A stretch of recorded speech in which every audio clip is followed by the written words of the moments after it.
तेज हवा प्राचीन नीम के पेड़ की ठूंठदार शाखाओं से एक उदास विलाप करती हुई गुजरी। उसकी कड़वी गंध तेज झोंकों पर बह रही थी। युवा गुरु उसकी विरल छत्र छाया के नीचे दुबका हुआ था। खुरदरी धरती उसकी पतली शॉल के खिलाफ ठंडी थी। एक अकेला टिमटिमाता मिट्टी का दीपक टूटी हुई जमीन पर लंबी लहराती छायाएं डाल रहा था।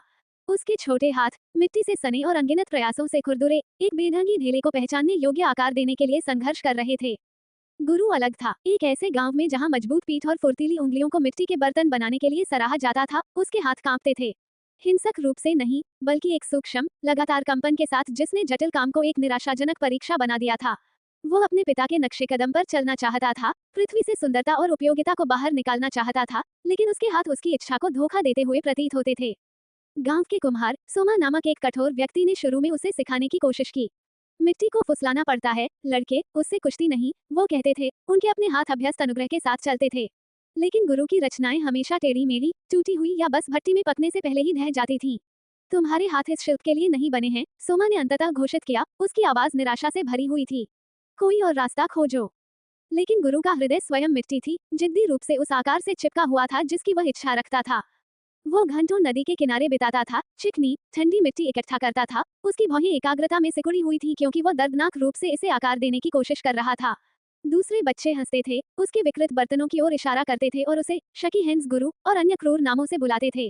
उसके अपने परिवार ने सहानुभूति रखते हुए भी धीरे से उसे खेती या पशुधन चराने जैसे व्यवसायों पर विचार करने का आग्रह किया, जिनमें कम नाजुक हेरफेर की आवश्यकता होती थी।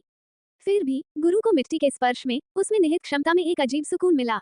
उसने प्रत्येक ढेले में न केवल एक सामग्री देखी, बल्कि बताने के लिए इंतजार कर रही एक कहानी, प्रकट होने के लिए इंतजार कर रहा एक रूप देखा।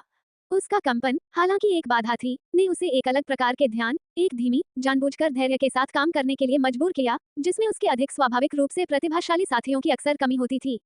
एक दिन एक यात्रा करने वाला कारीगर गांव में पहुंचा। उसकी गाड़ी जटिल रूप से नक्काशीदार लकड़ी की आकृतियों और बारीक रूप से गढ़ी गई धातु के काम से लदी हुई थी। ग्रामीण उसके कौशल की प्रशंसा करते हुए उसके चारों ओर इकट्ठा हो गए।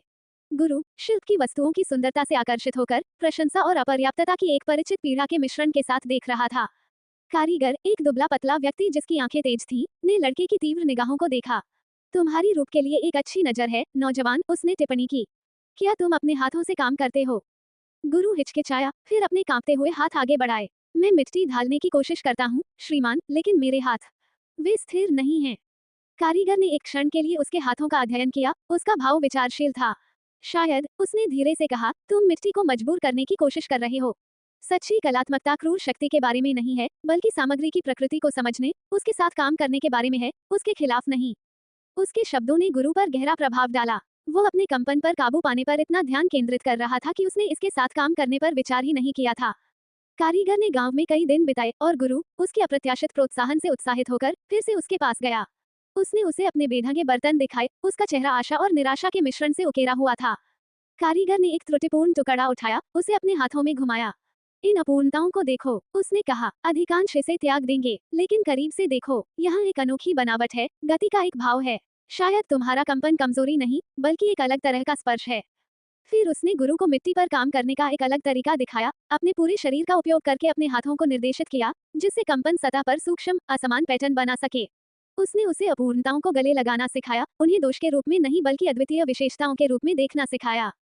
गुरु ने एक नए दृष्टिकोण के साथ अभ्यास किया। उसने अपने कंपन से लड़ना बंद कर दिया और इसके बजाय इसे नियंत्रित करना सीख लिया। उसके बर्तन अभी भी असमान थे, लेकिन अब उनमें एक विशिष्ट, लगभग काल्पनिक गुणवत्ता थी। रेखाएं पूरी तरह से चिकनी नहीं थी, लेकिन उनमें एक सूक्ष्म, लयबद्ध तरंग थी जो अजीब तरह से मनमोहक थी। ग्रामीण, शुरू में अभी भी हंस रहे थे, ने गुरु की रचनाओं में अद्वितीय सुंदरता को नोटिस करना शुरू कर दिया।